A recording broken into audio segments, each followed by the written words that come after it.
Hey guys, welcome back to another episode of the Music Den. I'm your host, Armando Venditti. Hoping you guys are having a good day and above all else that you're indeed looking after yourselves and one another. Today, ladies and gentlemen, before I get into the topic of what we hope to be another informative, exciting episode, I want to welcome back to the channel Mr. Jim Brecker. How's it going, Jim? I'm doing well, Armando. Good to see you. Good to see you. Good to be seen by you. And the one and only Mr. Ken Cheshire. How's it going, Ken? Going well. Glad to be back with you guys. Glad that you're here. Ladies and gentlemen, we want to welcome you to a very special episode of Live Album Spotlight. Today we are tackling Anderson Bruford Wakeman and Howe.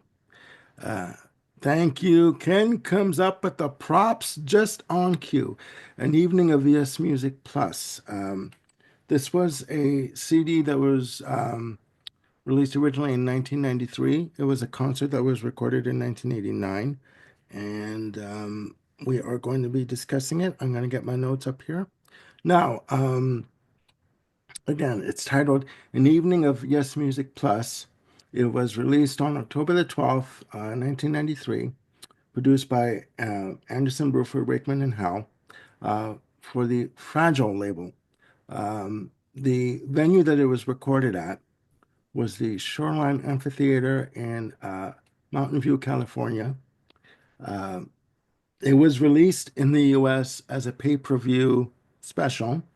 It is also was also released as a double disc. Excuse me, 15 tracks in total. Um, and we are here to discuss this concert, and it has a playing time of 130 minutes and 39 seconds. Now, for me, this release was brought to my attention by Mr. Jim Brecker here. How wonderful of you to do so. Uh, and we thought it'd be an interesting discussion to have.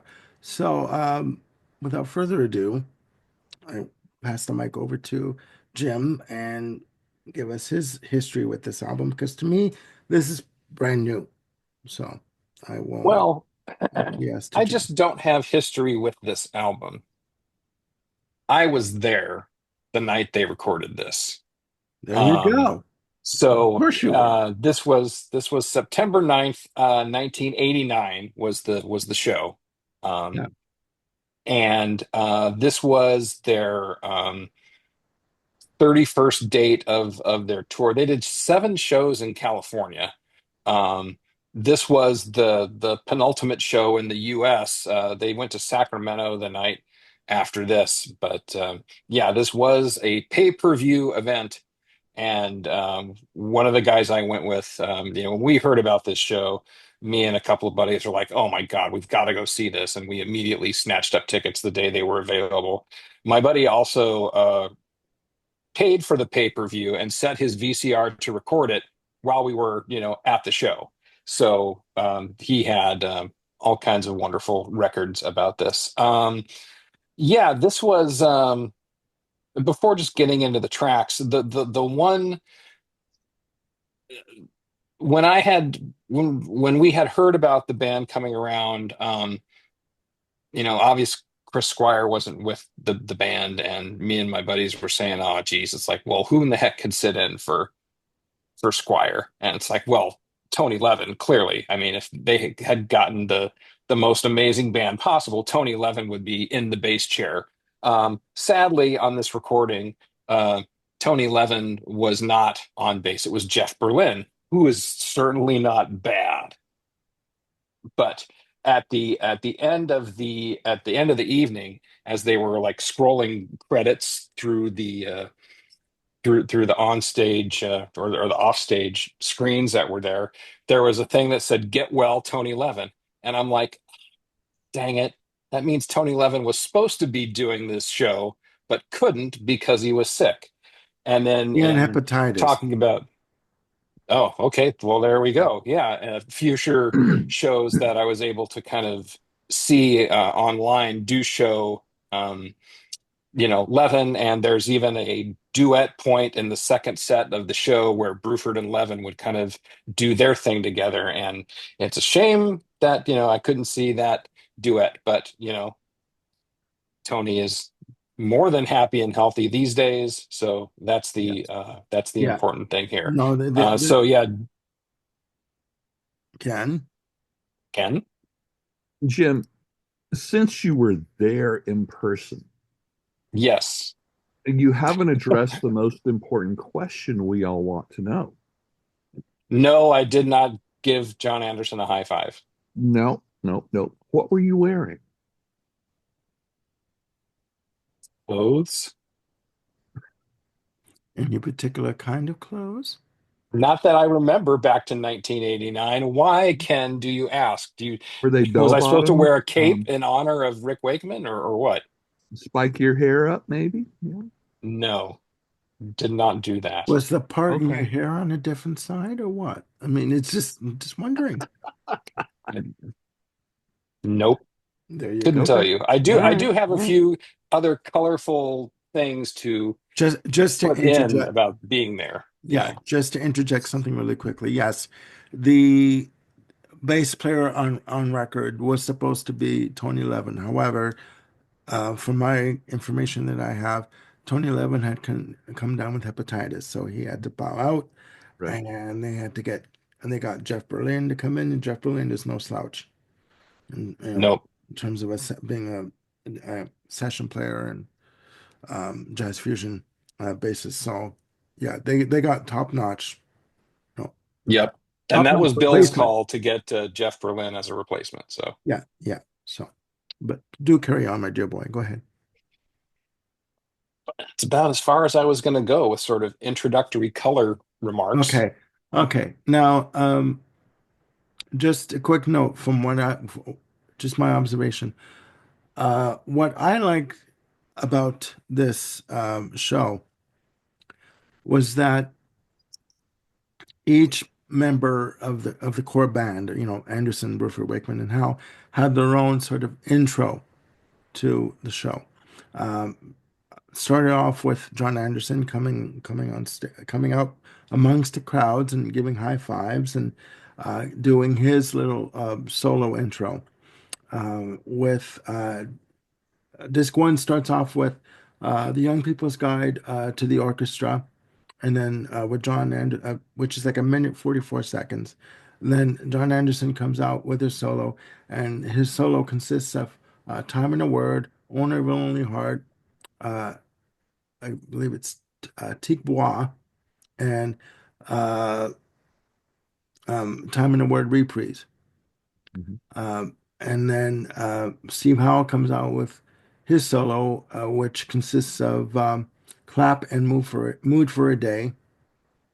The big two, And yes, people went bananas for that. yeah.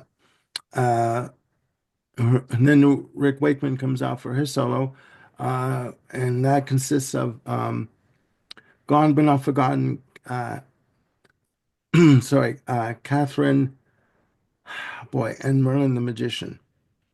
Mhm. And then So can I go interject ahead. something in there? Yeah. I mean, once Rick Wakeman started, people are like really getting settled in at this point, and they're like, "Holy Yes. crap, this is going to be an amazing night!" Yeah. And on the video, on the audio, you get a sense of people going bananas. On the video, you definitely, get more of a sense of it just because you're seeing a bit of the crowd reaction and the camera angles and stuff. Yeah. But Yeah. I tell you what, when he starts with, he's doing the left-hand keyboard section to sort of get into Catherine Parr, and then you start to see him like shake his right hand out to get Yeah. everything as loose as possible, and he starts in that I don't know what are those 112th notes that he's doing for Catherine Parr. I Yeah. mean, it's just ridiculous, and the place. I mean, when he was shaking his hand up, people were like, "Oh my God, what is coming next?" And then he just launches into that, and the place went bananas. It went ballistic. Absolutely, Yeah. 20,000 people Yeah. just losing their freaking minds Yeah. because that was just such an unbelievable run. Yeah. Yeah. No, it's true. But and then last but not least, Bill Bruford comes out. They launch into long distance runaround, and Bill Bruford does his solo. Um, as combined with that as a you know as a segue. Um, I gotta say, I mean, at this point, halfway through, I got pulled in. I got pulled in because right from the onset, with John Anderson coming out and walking through the audience up to the stage, you kind of get this feeling of, okay, this is going to be a night of remembering and rejoicing in the music and just enjoying yourself. And, you know, it's going to be a nice night out and just with full of memories. That's what Yep. I got from it. That's what pulled me into it by watching it. So, but It was a great way to kind of meet the band. I mean, these guys are all marquee names in the world yeah, of music anyway, and to have them sort of come back together to not only do new music but to celebrate the stuff that got them where they were yes, was just, something too good to miss.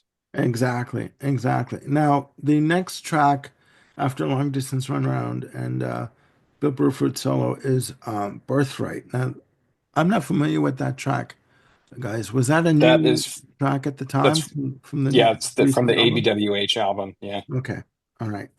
Um, Fantastic, fantastic. I mean, the musicianship that I saw, the interplay between the band members was, and that drum kit, that drum setup, like, oh my God, you know, it's just, uh, the Linn drums that were set up, the pads that were set up. I mean, he was surrounded. Bill Bruford was surrounded by the drum kit, right? And it was very, at the time, considered, I would imagine, high tech at the time for, Sure. for all that. And then they go into And You and I, 10-minute, 10-second version of And You and I. Um, Fantastic, fantastic. Um, and then CD one ends with I've seen all good people. And the crowd went ballistic for that. From the first opening, you know, notes of the track, like the acapella, just people went nuts for it. What do you remember of that night, Jim? What you being there? And Well, I remember the whole introductory section of everyone coming on at first 30 minutes of the show. Um, and you and I had people, really just, thinking, oh boy, this is what I'm here for. Because this was like the first time that Bruford had played the Close to the Edge tunes live. And so, even though And You and I is not a difficult drum song, just to see him back there with, the final stuff that he had created, with Yes, performing that stuff from back in 72, again, was just amazing. You're absolutely right. Once the vocals come in for I've Seen All Good People, just the audience went electric again. And I just have all these, fun little memories that kind of spot up here and there, and I'll have some more comments throughout. I recall that during the performance of I've Seen All Good People, there was one giant clam in there where they really screwed up something. I don't know what it was. But I don't recall hearing that on, when I see the show on video or hear it on the CD. So clearly they fixed it up, and I'll bet my buddy, if he still has the VHS for the pay-per-view, will have that giant clam, available there. But yeah, for a first half of a show, that was really really on point. There's a lot of times where I'll go on YouTube and I'll just rewatch Wakeman solo and Bruford solo as well. I think that was just so fantastic how he, Mhm. not only had the kit in front of him that he was playing, but like in the King Crimson '84 tour behind him, he had like these eight Lindrum pads kind of Yeah. set up vertically, and he was just up there playing like that for the first part of the solo, and it was just your typical tasty, amazing, how does he do that Bill Brufordness. Hmm. um it was just great to see him dance around the kit like that. Yeah, no, it's true. It's true. It does it did draw me in, like to want to go and find the album. And like I don't have the ABWH album, a studio album, but I wanted to find it. Like I actually paused the show and went on Amazon to see if I could find it because the music from the album was just drawing me in. There was such a theme of positivity in the music, Hmm. that I wanted to buy it. Um, but yeah, for the record, ladies and gentlemen, it's around 30 to 36 bucks on Amazon through a secondary seller, just so you know. Just be careful when you go look for it. It's not cheap. But so that's, okay. Disc one ends with track eight of I've Seen All Good People. Okay. Disc two, sorry, go ahead. I want to hear what Ken has to say about what he Sorry, heard and what sorry, he Ken. saw. What is your opinion so far, Ken? My Yeah. apologies. Um, My apologies. for me, it was a little bit mixed. Um, I really liked the way that it opened up. I love the fact that Anderson combined "Time and a Word," which is one of the earliest Yes songs, Yes. and from an album by the same name, and I love that album. Mix that with "Owner of a Lovely Heart" without going into "Owner of Lovely Heart" arrangement, you know, and then with the Teak Boy, I thought it was an excellent little medley. Um, I like the way that they worked that out. Steve Howe, um, it was interesting watching the video how he played to the audience when Hmm. he playing the acoustic guitar. Mhm. He didn't do that or anything like that the last time I saw him. Um, but then yet again, he was younger in this video. It just, if he'd have done that while he was playing electric, I it would have made more sense. It was just odd that he was doing it with those soft acoustic, passages, just kind of like play, play, play, and didn't, do those little lean ins. But clap and mood for the day, he knocked it out.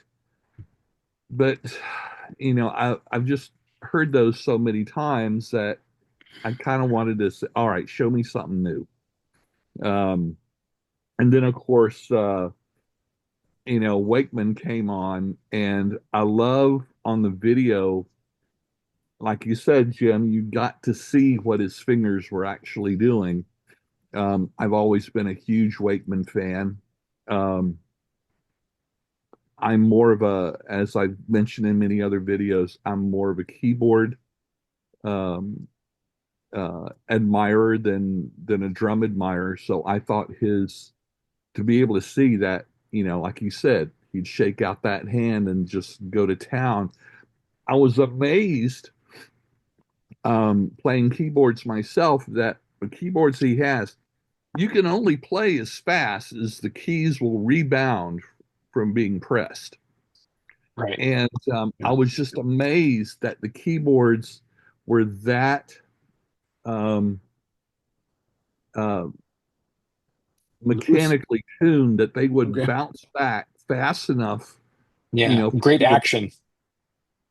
to do all that, Yeah, there was Oh, no yeah. delay. Yeah, no sticky keys, let's say, in And terms of. I don't think I haven't seen a lot of videos of Wakeman, but he had at least 10 keyboards there, if not 12. It was hard to tell from the camera Yeah, he angle. was surrounded. Yeah, he was like surrounded like by a pack of Yeah, keyboards. and Yeah. Yep. I would have, I would have, I would have loved to see just a video of what he's doing behind those keyboards because he's also got all those pedals underneath too. Yeah. Right. So that spiked my curiosity as a musician just to see how that, works.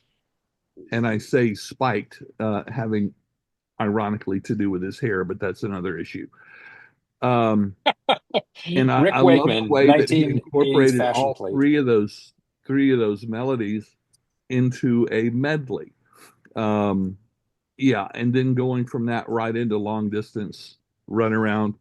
Um, I Having thought, the keyboard solo start that yeah, is a great change.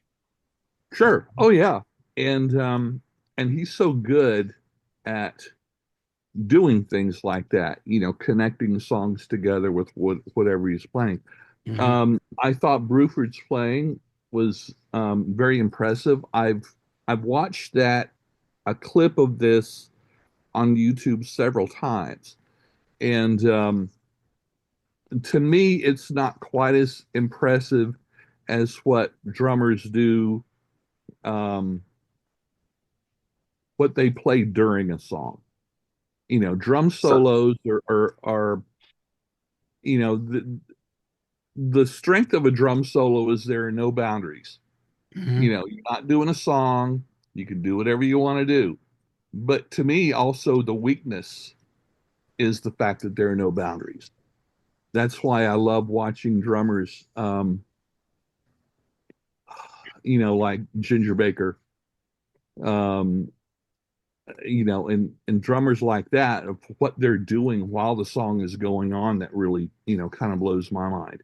But yeah, so I was more interested in seeing what Bruford was playing during the songs, which I just find more interesting.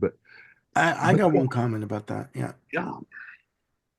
Yeah. No, I was just gonna say, what I liked about Bruford's drum solo was that um, it wasn't flash. Like it had a purpose to it. Like it wasn't like, oh, look what I can do. And it didn't go on for like 20 minutes or something like that. Do you know what I mean? It's not Um, Moby Dick. yeah. Well, even John Bonham's solos had a purpose to it. Was to give the band members a break. But it was enough, but it didn't overstay its welcome. Um, Right. case in point, I was watching a video on Jethro Tull um, on the benefit album, the box set that comes, the reissue that comes with it came with a concert of them, and the drummer was doing a drum solo, and I'm watching this, and I fell asleep Mhm. because it just literally, ladies and Yeah. gentlemen, I fell asleep because it just went on and on and on and on and on and on. And when is it going to end? Mhm. Like usually Yeah. drum solos have a rhythm. Like they have like, okay, you get into a rhythm like a drum pattern that you want to do, and you build on it, you accentuate it, Yeah. you know, but it comes to an ending. This drum solo from the drummer from Jethro Tull had no ending to it, so I fell asleep during the solo. I woke up and said, "Oh, he's Yeah. done," But with this solo that Bruford did, it was perfect. It was timed perfectly. It had a purpose to it. So that's my Yeah, two cents. and I really like most of the ABWH songs, Yeah, from the album too. yeah, I'm glad they worked that in with the stuff. So yeah, yeah, yeah. absolutely. But, The only but thing overall, um, and I noticed it more on listening to the CDs and watching the video, I felt that the the sound level of the audience reaction while a song was going on was too loud. I found it distractive. Mm. Um, I don't notice it on the watching the video, I guess because I'm engaged visually, which is not what happens when you listen to it. But in between the songs, yeah, great. But it's just when the songs were going on, I felt the audience reaction was a little bit too loud in the recording. But Yeah, and yeah. even that's a balancing act. Like when you mix an album, like for a live yeah, album, especially, like how much audience participation or reaction do you want versus the actual music, right? It's Yeah. a balancing act to do that, but I get what you're saying. Okay. Um, no, I get it. Hey, before we leave the Bruford territory, the one thing I gotta say is that, you know, the fact that this was recorded in 1989, there's a lot of 1989-ness to the performance and to the recordings. Yes. To wit, the preponderance of electronic or Simmons drums, not Lynn drums, Simmons drums Yeah, I'm sorry. that Siemens drum. Bruford had in his kit. Yes. Um, it during a solo, that's totally fine if you want to have, a lot of those electronic sounds. But I gotta tell you that I wish that he had dialed that stuff down. I mean, he had Simmons pads as part of the 80s King Crimson, but they were used more as color or accent to things. To Um, accentuate. Yeah, yeah. yeah, the Simmons drums here kind of become the star, just even in the songs, and I miss that just wonderful dry snap that Bruford has on his snare, and just the way that he would roll around the kit back in, early 70s. Yes. I mean, I really wish that sound had been maintained, because I think it would have made the experience more, I don't know, I'll call it authentic, because Hmm. a lot, I, I'm sure 99% of the people there, if not more, were there for that nostalgia feeling, for the recreation of the stuff that they, loved so dearly and, Yeah. obsessed over from the vinyl. And yeah, that's that and Rick Wakeman's hair are two 80s things that I wish were sort of not present on this album slash Uh, video. that leads me to my next question. Do you believe that there was a good representation of the current album, of the new album at the time? Of the new album at the time, yes. In fact, I would dare say there was too much representation of the new album at the time. The devil, you say. Go on. I just think that inserting Birthright after kind of the introduction of everyone, I think that was a great stroke of arrangement. And I think Birthright is, a really nice tune that's got a lot of balance and color, and it kind of fits well within this 70s review of Yes. Hmm. Um, but, I guess now we're kind of getting into talking about the second half of the show. Yeah. For me, songs like Okay, well, I mean, we can go through the, sorry, not to cut you, but I mean, we can go through the oh, running order of disc two. Um, sure. I mean, disc two starts off with close to the edge, 19 minutes and 49 seconds. Again, they do the entire piece. They don't shortcut at all. Then it goes into themes at 6 minutes and 37 seconds. Now, this version of Close to the Edge, this run of it, what did you think of it? Did they, phone it in, or was it done with as much passion as you expect from the band?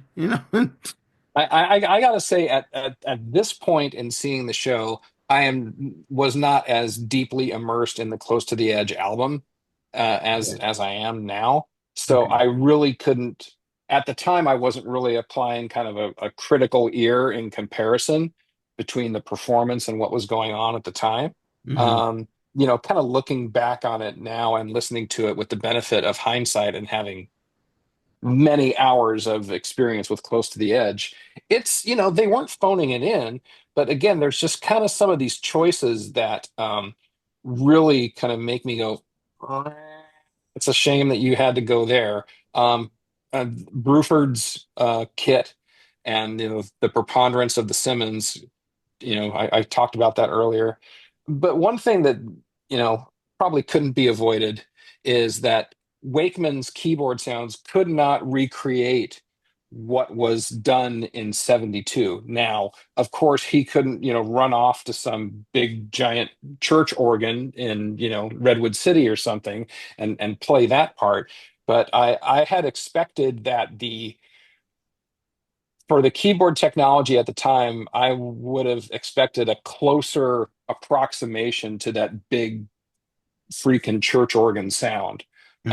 And so that was a little too twee for my liking. But Okay. as far as hitting all the main marks and performing the tune, I thought it was really good.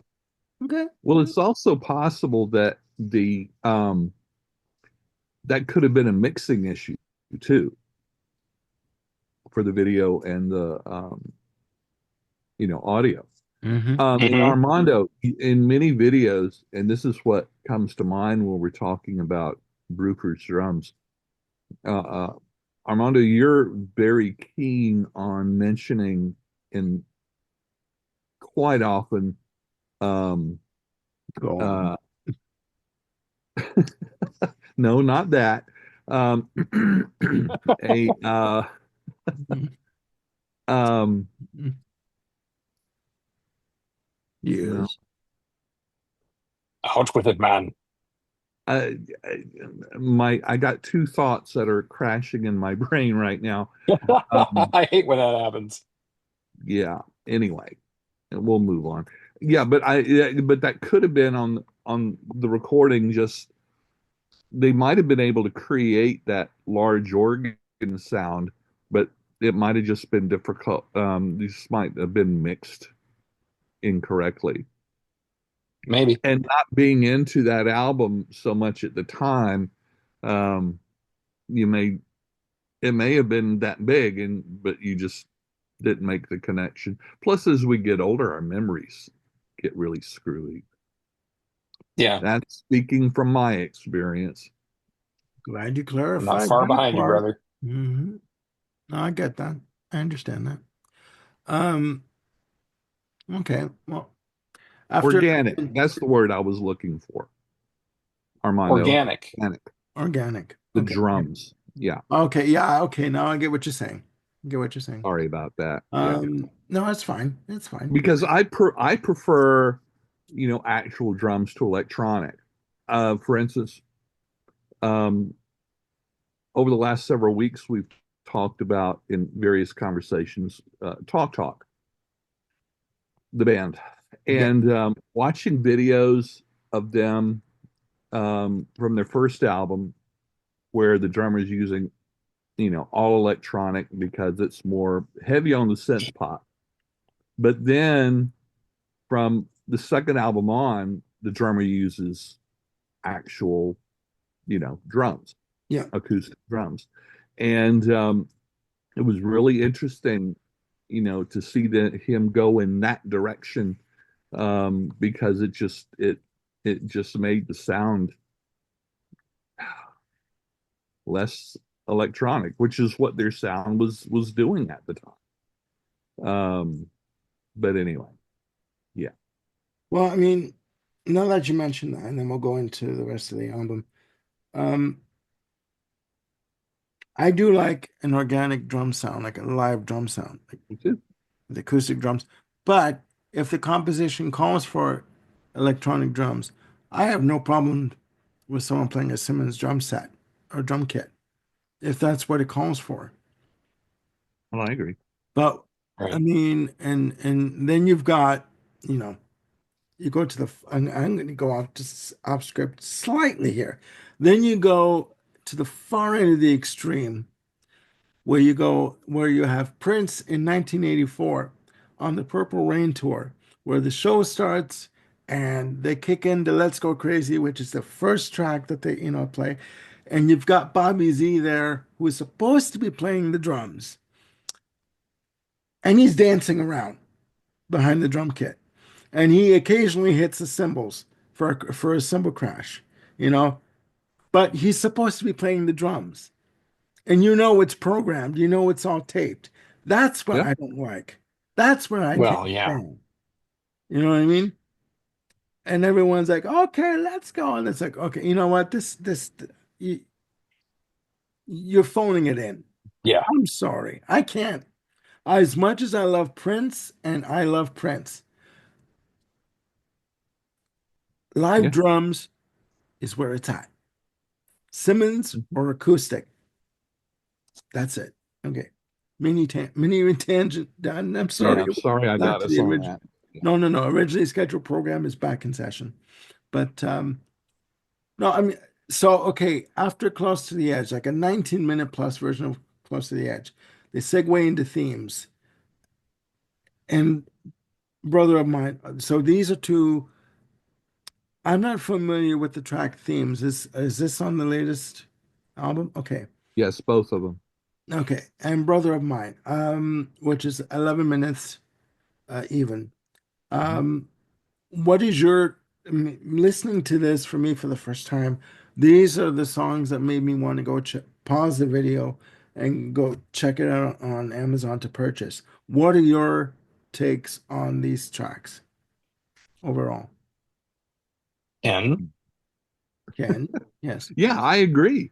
I haven't listened to the ABWH album in a long time, and listening to this on this just reminded me of how good they were. And so I've immediately, put that original album um, in my to listen to list, because it just reminded me I haven't listened to this album and I really need to revisit it. Um, I enjoyed I enjoyed it at the time that I bought it.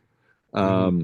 It's just things going on in my life at the time. I just didn't have a whole lot of time, Yeah. yeah, to listen to it. So, oh yeah, that's what I'm saying. That's why I like the fact that they incorporated the old and the new. Okay. Okay. Jim. Jim, that's right. Your opinion? yeah, Here we go. everyone has an opinion. I'm just not a big fan of the ABWH material. Oh, Not at all. Part of it is the production and the choices and instrumentation, and some of it is just the songs themselves. So from a production standpoint, as I kind of listened to and watched on YouTube the performances here, themes. Um, I think again from a placement standpoint, from an arrangement in the show, I think themes is well placed after Close to the Edge. But man, that the main theme that comes in after the dual keyboard openings there, it just sounds so Vegas, and I just kind of went, "Ooh, yeah, this is not the yes that I want." And again, it was my expectations, and the other part of it is that to me it's very hard to kind of set this music in with the material from the Yes album, Fragile, Close to the Edge, which is kind of like the holy trinity of prog albums, at least from a single band and in a single run. So it's stiff competition to live up to, and I just think while all of the, I'll call it, the yes flavorings are there throughout the tunes, I just don't think they work well as compositions. I mean, if I just heard them on their own, separate from the context of yes music, this plus stuff really wouldn't grab me. Okay. Um, like Brother of Mine um, has this compressed funk guitar sound to it, which to me is just kind of like so 1980s, and I wish that they had done more to distinguish themselves outside of the tropes of the time, because their music, the stuff that they were celebrating, does stand the test of time amazingly well.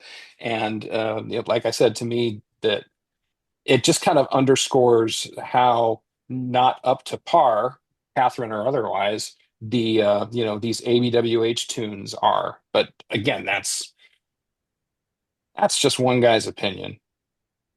You see, well, because for me, sorry, I was just going to say for no, go me, ahead. I apologize again. For me, the new stuff was what made me want to again stop the video or pause it and just go and see if Hmm. I could buy it at a good deal. Um, yeah, but I mean, here's the question that I'm going to put out there to you too. How how do you balance it where you're an established act like Yes, where you want to continue doing new music to you that's relevant. So when you go out and you perform and you do the classics, plus you want to do the new material because you're out there to promote the new material. How do you present it in such a way that it's a good balance of the old and the new? Because ultimately you're out there to promote the new stuff, but you'll be damned if you play too much of it, and then you'll be damned if you play too less, uh, uh, if you play less of the old stuff. So where's the balance in all that as an established act? Where do you find the balance, or can you find the Yeah, balance? That's the conundrum. That's the sure. issue, right? And You know? Jim, you mentioned expectation. I guess for me, my expectation um, is within the context of what was going on at the time, Yeah. particularly what was going to happen next, which is the Union album. Yeah, and we That should gets a mention lot of Well, gets a we lot of flack. Yeah, We should yeah, mention too, we should mention too that there was going to be a second ABWH album recorded, that's right. but Arista, the label at the time, approached all 8 members of Yes, past and present, in different offshoots, to come together and do an album under the name Union. How did Yeah. that work out? I mean, for everybody involved. Because, a little side note, I remember buying the cassette of Union because I wanted to get into some, Mhm. some different kind of music. And I obviously I knew of Yes. Listening to it, I'm thinking, what the hell is this? Only to find out years yeah, later, the band members feel the same way Yeah. because yep, they felt, and not to belabor the point, but all the band members felt that the experience of that album left them feeling anything but unified as a group. right. Sure. Okay. Uh, but there you go. I mean, Yeah, yeah. but So yeah, so I listen to, I hear the ABWH album in the context of that, just like I listen to 90125 and Big Generator and Talk mhm. within that, you know, situation. I'm not expecting to hear Time and a Word and the Yeah, Yes album and you all have of to that. put it in But context. I Yeah. get what you're saying Right. though. Yeah.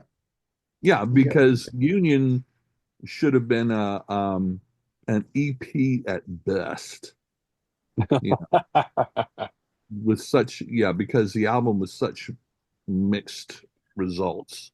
And it's got to be There's only said, a the couple of hype good for songs on it. Union to be released was monumental. I mean, I remember hearing Right. about it and getting it and trying to make heads or tails of it, and I couldn't. As a 19-year-old or 20-year-old at the time, trying to get into Prague and trying to understand what was going on here, I couldn't wrap my head around it. Mixed Right? messages. Yeah. Yeah. So, Yeah. but yeah, I mean, getting back on the topic at hand, and I love these tangents. But after on the live album on this too, after Brother of Mine, we have an 11-minute 7-second version of Her the Sunrise. And you want to talk But about on the video, mm, you go from Brother I of mean, Mine to a song called The Meeting, which is yes, also an ABWH2. yes, which I find quite interesting as well.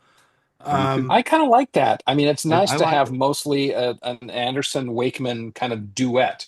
yeah. Yes, I think that works really well. Oh, don't get me wrong. I it love does. that song, The Meeting. I mean, I think that's a fantastic piece of work. Yeah. And then you go into the heart of the sunrise. And But what one of the Armando, let me just jump in really quick. You go ahead. mentioned kind of like what memories stand out. Yeah. And, for me, one of the things that stand out is like, John is standing up there in his, little Scottish voice saying, "So, any requests?" And, I remember very distinctly like some guy behind me and my buddies just yelling at the top of his lungs, "Topographic oceans!" Oh my God. And we just laughed at Oh, that dude because it was man. like, come on, man, you are in the wrong show. Like, if you expect them to go into that, Wow. to go into Tails right now, it ain't gonna happen. I'm sorry. Maybe Well, like, and later in one of the medleys, John did give Yeah, him a little Wakeman would have service just with, walked off the stage. Yeah. yeah, yeah, where's my curry? Yeah. exactly, exactly. But I mean, I will say though that when they launched into Heart of the Sunrise, the Yep, place erupted. I mean, Rightfully yep. so. they went ballistic, and I'm like, okay, they're doing this, they're going into it, and yeah, it's And just to kind of tie back to that back earlier, again, the yeah. way Bruford got into his solo was from the start of, they went immediately from, the kind of the outro chorus of Long Distance Runaround into da-da-da-da-da-da-da-da-da-da, and that's how Yeah. Bruford kind of starts his solo, just repeating that figure kind of over and over again with some brief Yeah. introductions as he's going back and hitting a bunch of stuff for color and whatnot. So Yeah. it was kind of the second appearance of Heart of the Sunrise in that night, but Yeah. Okay. it made a lot of sense to that people would just go Well, because then, yeah, on because hearing then it. people knew what was going to, people knew what they were in store for, kind of thing, in terms of, Yep. and you knew that they, I get, the staunch fans knew that, like yourself, knew that there was no way they were not going to play Heart of the Sunrise, at some point during the show. You know what I mean? And then, Yeah. you know, after Heart of the Sunrise, they go into Order of the Universe, which I guess is another new Another track one. for the Yeah. time from the ABWA Yep. album. Like again, at this point, they're going back and forth between the new material and the Mhm. classics, um, Yeah. which to me, Order of the Universe was kind of like the proper end of the show because to me, what comes next is kind of like the first encore, Sure. right? Yep. Which is, ladies and gentlemen, of course, Roundabout. And of course, Anderson standing up there is like, "Do you want to hear Roundabout?" Well, no, they're going to say, "No, go home, we're done." Like, you know what I mean? Like, it's like, Yeah, you know what, exactly. you phoned it in, we're done. We're going for drinks. You want to come, or are you? Do it's that kind of thing. They launch into Roundabout, and again, the crowd they go nuts. It's Roundabout. How could you It's not? Yeah. Roundabout. It's Roundabout, right? And you've got Steve Howe there doing you hear the keyboard swell, and then you see Steve with the guitar on the stand doing the opening Yep. notes, right? It's just like, okay, we've arrived. You know Yeah. what I We mean? have arrived. Yeah, and Yeah. this is not the edited version. This is the full length version of the track, of course. And then, as per the video, the show's over.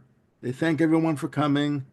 The credits start rolling, and you think it's over, but it's not. Comes back with uh, Starship Trooper at 12 minutes and 52 seconds. And That was a great version of that song. Yeah. yes, yes.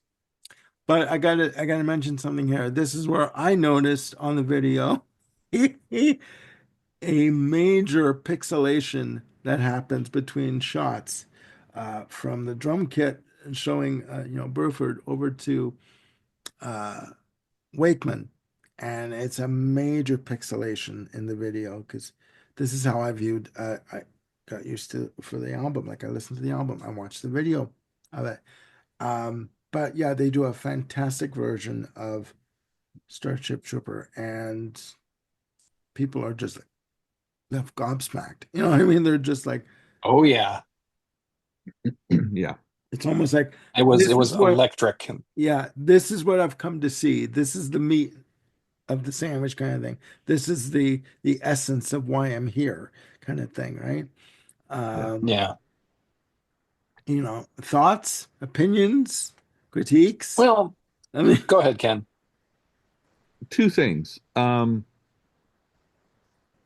Listening to this so many times, I kept thinking I miss Squire. Um, I kind of did too, yeah. Yeah. and that's tied into my second point is that I just don't think it was mixed well because um, if the bass player was actually playing what was supposed to be played, it should have been brought out in the mix more. And also, You think it I was buried in noticed the mix? that watching um, and listening, whenever Howe was playing um, the steel guitar, I couldn't hear it. Hmm. So I think like I said, I think the mixing had a lot to be desired.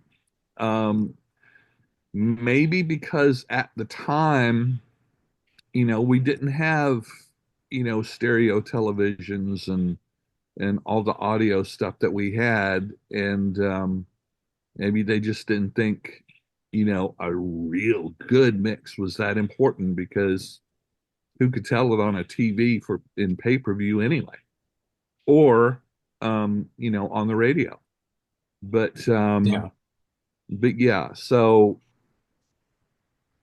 overall, I think that's the only other points that I have um, I as far as okay. overall. I will say that for as much as I like the music, and I do, I will say that for an esoteric release, I am disappointed. Yeah, I agree. I'm disappointed in the fact that Esoteric had the rights to release the music and the video, no, audio and video, and they didn't take the time to clean up the video quality Yeah. for the release. To me, it looked like something that's been put on PBS. In the 80s. Um, from the 80s with those occasional breaks where you see the fade out, they fade to black, and where you could see, as with PBS, you would have those people, the individuals coming on with your donation of Yes, $25 exactly. or more. You can get Yep, this video yep, in your yep. own, for your own enjoyment. You know, this is how you order. You know what I mean? It's like, Yeah. For and then they 150 would, and then bucks, you can get this CD. yeah, What they oh don't yeah, tell you is you can go for down to the like corner for like record store and pay 12, you yeah, know. for like Exactly. you can get this for your very own with with five easy payments of 59.99. You know what I mean, or whatever. Now back to the show, and it fades back into the concert, and it's like this is what I'm seeing. This is not a top-notch release in terms of No, the picture quality it's of not. it. I there's almost like a gray film over the the picture of it. Do you know what I mean? Hmm. It is very 90s. I'm sorry. Um, Well, it's VHS level. yeah, yeah, and I'm surprised that Esoteric, who do fantastic releases, you know, with their reissues, didn't take the time to do this properly. Well, there's a chance it was also the problem was with the source material. And it could be So as well. Could be as Could well. be. It could be. I have no idea, but I mean, you should have gotten Peter Jackson to work on it. then it would have been a Lord of the Rings like epic 3 hour or 10 hour And the production. problem with that is, Yes, yeah.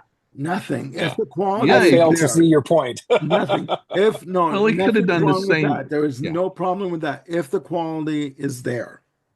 Right, Well, exactly. just like what he did with Beatles. Yeah, Well, sure, right. Yeah, that's what I meant. You know No, enough I about know, that. I know. But there you go. So yeah, I mean, it's released. It comes in a clamshell box. The box set version, I guess you call it, comes in a clamshell box that Ken will show you. There it goes. There you have it. Perfectly done. There you go. Everything is there. Two Thank you, CDs. Ken. Thank you very much. Ken will be And working two DVDs, right? two Yeah. yep. DVDs and two CDs, individually housed in sleeves with a booklet. You know, it's done perfectly. It's just the Kind of well done. quality of the video for me is the issue. I you know can't get I behind it. agree. The I music agree. notwithstanding. The music is fine.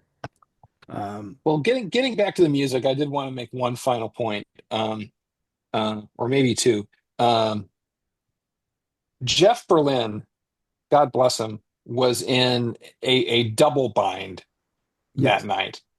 Not only did he have to kind of learn the music, quickly, um, but and he did a pretty admirable job of everything, and of course, not only does he is he standing in the footsteps of Tony Levin, but he's also standing in the footsteps of Chris Squire, like you were saying earlier. And yeah, I think the point where that, like, the unsquireness where it really stands out is in Heart of the Sunrise, because pretty much the whole first section of that song is just bass driven, and Berlin's playing style is very, very fluid in terms of like one note or tone moving directly into the other. There's yes. not this sense that Squire brought where it's just kind of like each tone is on its own. Boom, doo, doo, doo, boo, doo, doo, doo, Well, boom. And, he's just, Squire go also ahead, played Ken. with a pick on that. Yeah, and I guess Jeff So was if just, Berlin was fingering. finger picking, it would have been different. So should they have gotten Geddy Lee to play instead? Yes, but he Okay, probably wasn't available. So, we I failed, know, I know, I know. we failed to do this, and we should mention this. Supporting Anderson, Bruford, Wakeman, and Howe on stage. You have Jeff Berlin on bass, which stepping in for Tony Levin, depending on when he was notified, I think he did a good job. I mean, sure. you know, you'll also have Julian Callback on additional keyboards and backing vocals, and Milton McDonald on rhythm guitar and backing vocals. Right. And oh, those 80s hairstyles. Never mind. We won't go there. But The only other thing I'll say about the show, and this, I have a very distinct memory of this from being there, is that the second half of the show, I think, is too weighed down by ABWH material. After Close to the Edge, you've got Themes, Brother of Mine, and The Meeting. It's just kind of like, I really wish they would have played with the arrangements of the tunes a little more. Maybe had two ABWH tunes in the first set, just because it just felt like, you know, it felt like a little bit of a drag. And again, I could sort of feel that around me, of people sort of losing interest because but it's like, I'm just not familiar with this. It's not connecting with me. but At the then time, they were again, probably trying to sell more albums. Well, sure. And it gets into that thing that Armando was bringing up earlier about what's the right balance. And I'm not but saying, I'm just saying that they could have arranged the playing order of the tunes a little bit better, so the second set didn't have this giant kind of lull in it.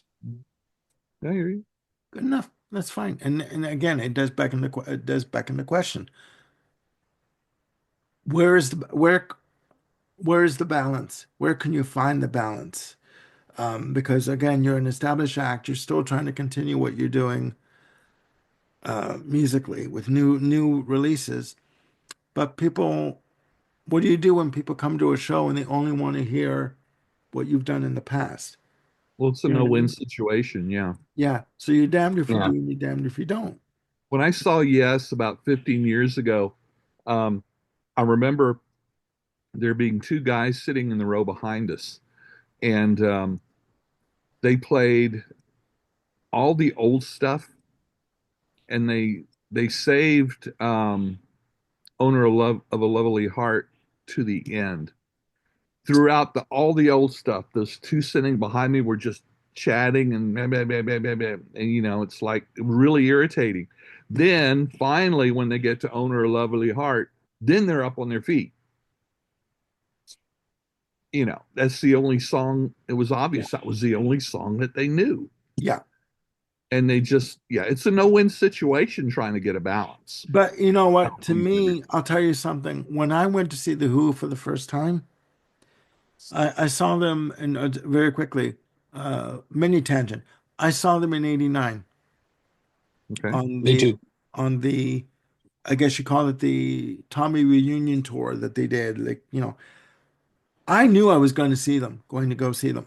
I I bought the album. I listened to the older material, like Yeah. the back catalog, just so that I could familiarize myself with Mhm. their stuff. I knew Bubba O'Reilly. I knew Won't Get Fooled Again.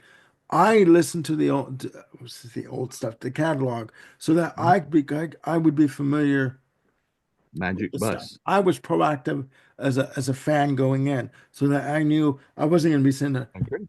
what the hell is this? No, you Yep. know what I mean? And you get that at every concert. I mean, I went to see another one quickly. I went to see Extreme in '93 at Massey Hall when they were like still relevant in terms of like selling albums and stuff. And I'm sitting, and the guy in front of me, one of the guys in front of me, he's trying to get the number for this girl beside him, right? And he says to the girl, "Oh, I really don't know the band that well. I just know one song, more than words." And I'm like, "And what the hell are you doing here?" Picking up chicks, clearly. Right? Yeah. And then, Nuno Betancourt is going into a guitar solo, the Midnight Express from that was going to be released on the new album that was coming out. And you hear him yell out, "Nuno rules." I'm like, "You're such an idiot. You have no idea who this band is, but this guitarist rules." I'm like, Yeah. "Go home, get your phone number and get the hell out." I'm sorry. It's just, Let's go around the table. Do you recommend this album? I do. Yeah. You too? Okay. Yeah. Yeah. I would recommend it as well. Okay. Thank you. And I'll Comments say below. this, Comment below. yes, and I'll say this too. Um, I do think that it's a good representation of classic Yes, and at the time, the new material. I do. I know Jim doesn't, but I do. So there you go. I recommend it because I want as many people as possible to kind of have the same um, Goose Pimply feeling as I did on that night. It was a very, very magic night of music. Okay. There you have it, ladies and gentlemen. Special live album spotlight on Anderson, Bruford, Wakeman, and Howe, an evening of Yes Music. Plus, please put down in the comments below your opinion of this release of the show. Were you there? Do you have the ABWH album in your collection? What do you think? What is your opinion overall of this presentation from Esoteric Recordings? Again, we're just giving you our opinion of it and what we feel. And we want to get some discussion going about this release because there are staunch Yes fans out there that are going to go for just the classics, and that's all they want to hear. And there are those out there, like myself, that would want to hear a good mesh of both of the classics and the new material. So again, put your comments down below. Let us know what you think, and again, no right or wrong answers, just opinions. I want to thank Jim and Ken for coming along with me on this special episode of Live Album Spotlight. Please click like and subscribe and hit the notification bell to keep yourselves on top of any new content we've got coming up. And we will be back very soon with the 30th album anniversaries. This is going to be a good one. Anyways, we'll see you soon. Have a good day. Look after yourselves. Bye for now.